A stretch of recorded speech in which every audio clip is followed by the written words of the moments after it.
Kæmper du med eller imod dine tanker? De her tanker, der bare er oppe i hovedet, og det er hele tiden nødvendigt. Er det i grunden nødvendigt at gå og kæmpe med de her tanker fra fortidens hændelser eller bekymringer om fremtiden, og hvad vil det her bringe, og hvad skal jeg gøre i den situation? Alle de der ting, alle de der tanker, der kører op i hovedet. Og det vil jeg godt lige vende på den her video, fordi jeg har haft en yderst interessant samtale med en person her forleden dag, som var inde på, jamen jeg så en af de ting, du nævnte med, hvor har vi fokus henad, hvordan holder vi med at bekymre os, og det er med at skrue ned for støjen i os tanker, den der støj, der bare ligger hen over det hele, den der indre dialog, der kører i hovedet. Men René, hvordan gør jeg det? Fordi det kører hele tiden, den der dialog. Og ja, vi kan ikke styre, hvilke tanker, der kommer op i vores hoved, men vi kan vælge at se på, eller iagttage, hvilke tanker vi giver os opmærksomhed, så at sige. Så hvad tanker er det, du giver din opmærksomhed? Jeg har et lille, metaforisk billede på det.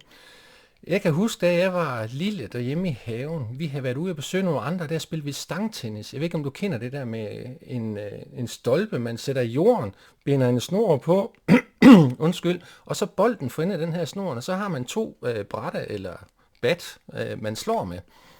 Det synes vi som børn var ufatteligt sjovt at spille derude i den anden have.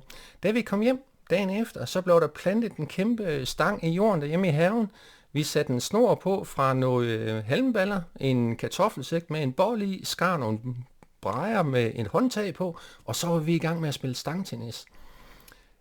Jeg er den mindste i søskendeflokken og tabte faktisk rigtig tit. Og hvad vil jeg så med den billede? Jo, ser du, mange gange så har jeg tænkt på det her med den her stangtennis, at jeg kæmper imod mine tanker. Så slår modstanderen, og så skal den bare have en, ikke? Og du er bare dum, du er bare trælstanke, hvorfor kan jeg ikke gøre det, og hvad sker der nu her? Og så slår vi bare til den bold, og vi bliver ved med at slå, fordi tanken den er bare træls. Og kæmper for at få den her bold til at dreje til min retning. Vi prøver at tænke os igennem, hvordan kan jeg aflægge den her gamle fortidsminde? Hvorfor er det også sket for mig? Og den sagde jeg også, og nu skal jeg også forberede mig til, og vil det gå godt her i næste uge? Og bang, så slår vi alt, hvad vi kan mod de tanker. Og vi tager os som regel kampen, for tanken den fortsætter bare med at spinde rundt og rundt og rundt. Og det sjove ved det her stangtennis, den gamle udgave, som vi spillede, hvor snoren den blev kortere og kortere, det er i starten, så slår vi. Så går det et rimelig lang tid, inden bolden kommer igen, og vi skal slå en gang til.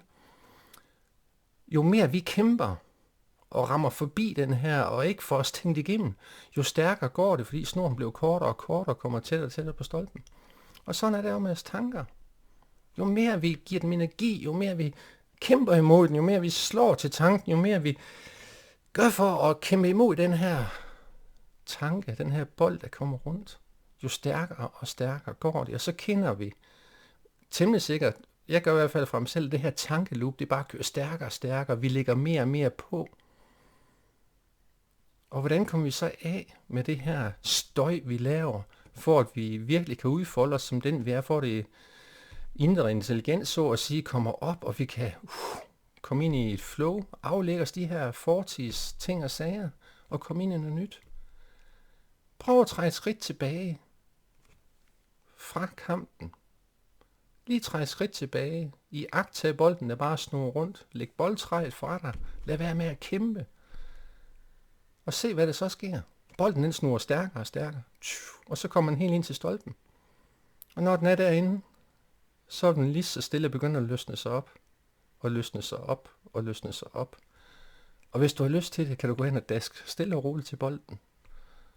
Og bare være.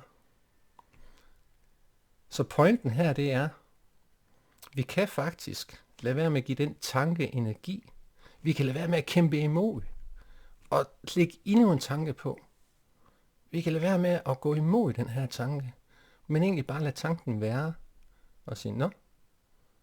Træd et skridt tilbage og se, hvordan, og så går det hele i stå. Og så begynder den lige så stille at løsne sig. Så det er pointen i det. Giver du den tanke mere energi, giver du den mere forsyning, så laver du endnu mere støj. træder du et skridt tilbage, lægger boldtræet fra dig, lad være med at kæmpe imod den. Nu skal det også bare være, og nu skal den person også bare have, og min bekymring for næste uge, og det skal også bare gå godt, og hvad gør jeg for at blive bedre? Læg det hele ned. Træd et skridt tilbage, iagtag tanken og sige, gavner den her tanke mig i grunden? Hvis ikke, så lad være med at kæmpe mod den. Bare lad den være. Lad bolden aftage sin naturlige spind, og grib en ny tanke, der kommer ud af den her stilhed, der bliver, når støjen forsvinder. Så grib tanken fra stilheden, der dukker op. Håber det gav mening. Kan du have en rigtig god dag. Fortiden, hør fortiden til.